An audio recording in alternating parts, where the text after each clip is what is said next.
Do you believe you're gonna be a Mr. Olympia, and when? Oh yeah, I definitely believe I got what it takes to be Mr. Olympia, and if I don't have that belief, then I should not be in the sport, you know, because what's the purpose? Yeah. You know, my goal is to be the best, you know, one of the best one day, and I feel like, you know, it's all about the work ethic, you know. I have the work ethic in me, you know. I have the passion, you know, for lifting, for bodybuilding, and I have the drive, you know. My goal is to be #1 at anything that I'm doing. And when I discovered bodybuilding, you know, I said I want to be one of the best to ever do it, you know. And of course, you know, everybody wrote me off. You know, last year, the thing I never be shit. Literally, I was by myself. Everyone was against me, you know. So I came back hard, and I showed the people that I truly want this. You know, I belong here. You know, now it's kind of nice to see some positivities coming my way, some people showing some respect, which is great, you know. And yeah, man, I'm going all the way to the top. It doesn't matter whether it's going to be this year, if it's not next year, we'll go again the year after. It's just a non-stop until I get to that title. So I read that you really want to graduate before, right? Oh, what kind of professional you looking for in the past? You know what? You know, everything linked to, you know, my background. You know, growing up in Africa, not having nothing. You know, I did not grow up in the city. You know, we grew up in the village. You know, my dad's a farmer. My mom don't work. You know, we are like 5, 6 years old. I'm in the jungle. You know, trying to, you know, get clean water. You know. If you've ever seen them African kids walking with a bucket of water in their head, walking miles to get clean water or firewood, that was me, bro. That's where I came from. At age of 9, my mother gave myself and my older brother to a stranger. So we were smuggled from Africa to Ireland. You know, so it was, and we were lucky enough that the Irish government, they actually took us in, you know, they gave us the opportunity to have education and to become somebody and to fight for something and to have a dream. So knowing, you know, the situation that I came from, and my mother literally told us, listen, we're giving you guy this opportunity, go out there, become something, go become a doctor, go study, go be somebody. So one day it can come and help us. You know, I wanted to become a doctor, so I studied science. You know, I love biology. So when I graduated from high school going into college, you know, I actually got the offer. I got everything that I needed. I passed all my exams. Everything was great. Like I really studied. I'm not like the smartest kid in around, but if I wanted to do something, I'll go all in and do it. So my grades were very good, and I got an offer from one of the biggest colleges in Ireland, University of Limerick, to study general science. You know, through that path, obviously you can find your way to becoming a doctor or whatever. You know, so when I got the offer, I was so happy. I was excited. I'm finally gonna go to college and study science and become somebody. You know, but then I got hit with the bad news that I am not eligible for the government support. Because if you're an Irish citizen, you get a free education. Okay. You know, and I'm living in Ireland with my brother. You know, my brother, he was the oldest one in the family. He also have 4 kids of his. So now I'm like 19, 20 years old. It's almost time for me to get the heck out of the house, go help myself. You know, so there was no way to put myself through college. So that shit messed me up. I was heartbroken. So that's why I couldn't go to college. And that's what, you know, I look at it now and you would say it's a blessing in disguise, you know, because now I discovered bodybuilding. Or I would say bodybuilding found me because I had no other option. And the only thing I enjoy doing outside, you know, studying and all that is weightlifting. You know, because I started working out when I was 14 because I was skinny, African kid, you know, you know.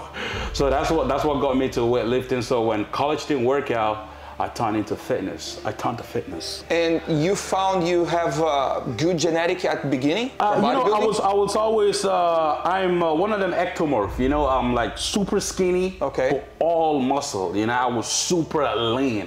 Like you would look at my body, you see all bones, you know, like you would see all my bones. And people used to make fun of me at school, and, you know, kids used to try and bully me and push me around, you know, just because of, you know, where we came from and all that. So that's what drove me to working out. I'm the type of dude that I will eat I'll eat all day long. I will never gain weight. You know, Really? but with the right training and the right, you know, nutrition, I can put on lean muscle mass. So my first 2-3 years of working out, dude, I put on a lot of lean muscle mass. And people were actually saying that I was taking steroids, you know, like I was a kid, you know, I'm like, so every time someone look at me like, you know, like, I'm a kid, I just love working out, I enjoy this. Whenever people say, oh, steroids, I'm like, yo, thank you, because that's actually a compliment that I look so good that you think I must be taking something, you know, and that's what people do. When people see you doing shit that they can never do, they start to point fingers. Oh, this is the reason why he's doing that. This is the reason why he's so successful. Oh, that's the reason why he's got big arms. Excuses, because it makes them feel better about their own fucked up situation. Exactly. So I say it's a compliment. Yeah, I agree. So let's talk about your workout. I saw that you have a huge workout, like volume. Yeah, the high volume. Yeah. You always have this kind of training, or that's something that George Farras brings to you? You know what? My work has always been the same since day one, bro. Like, you know, again, let's go back to my background. Like, you know, 6 years old, I'm on the farm, working all day long, you know, cutting down grasses. My dad would give us a machete to cut down grasses. You know, we're picking crops, you know, trying to, you know, make means for family so we can survive. You know, so I'm used to that hardship. You know, so when I found bodybuilding, it was no brainer. It was easy. This is easy. Oh, all I gotta do is go into the gym and lift up some weight, put it up and put it down a couple of times, do a few times a week, sign me up. That's easy right there. You know, so it was that mindset. So when I'm in the gym, I'm just like, it was nonstop. I'm just going till I can't give no more. And I'll call it a day. And it's that mindset, you know, that of course now I'm a little smarter, you know, and I gotta be, you know, you can't just work hard. You gotta work hard and smart, you know. So now I'm working really hard and smart. So that's where, you know, the principle came from. That's how I sort of got adapted to high volume training. Good. You know, and actually it works for me, you know. But one thing I realized is I've been doing too much. You know, working with George, you know, he showed me a lot of things, a lot of things. That's why, you know, now we have, me and George, we only had, you know, 3-4 months together, you know, and see what we're able to do. And now we actually have 7 months to the Olympia, you know, so that's going to be a massive difference. We're excited. You know, so with George coming in and showing me a few things, giving me the game and learning, now I'm like, yo, I can still work extremely hard, but I needed more rest. Because before, right, I'm like, yo, it was always hard for me to take a rest. Yeah, you used to train 2 times a day, like, right? Yo, I used to train 2 times a day. Yeah. You know, now I'm thinking, because my metabolism is so fast. And that's one of the things that killed me last year, that prep, because I overdid everything. It was too much, because my body's extremely sensitive to cardio and dieting, you know? And I was training you don't do cardio at all? You don't do cardio? We stopped cardio at 8 weeks out, bro. Oh, 8 weeks out. Nice, man. Nice. So appreciate the opportunity to be here. So people will love this interview. So this is your camera. Send a message to your Brazilian fans. To all the Brazilian fans out there, you know, you guys are true hero and true bodybuilding fans. You know, I felt your energy through social media, Instagram, and I love that you guys support all your athletes.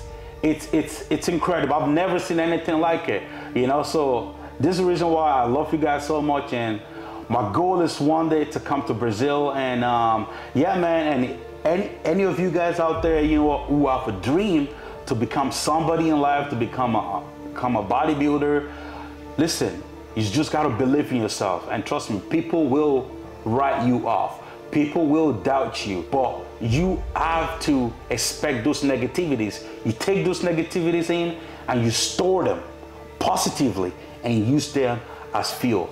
And yeah, man, yeah, just believe in yourself. Work hard and anything is possible. Nice. So, pessoal, eu espero que vocês tenham gostado dessa entrevista aqui. O Boogeyman é um cara incrível de verdade, eu me diverti muito aqui e acompanhem mais a série 3 de 10. Até a próxima.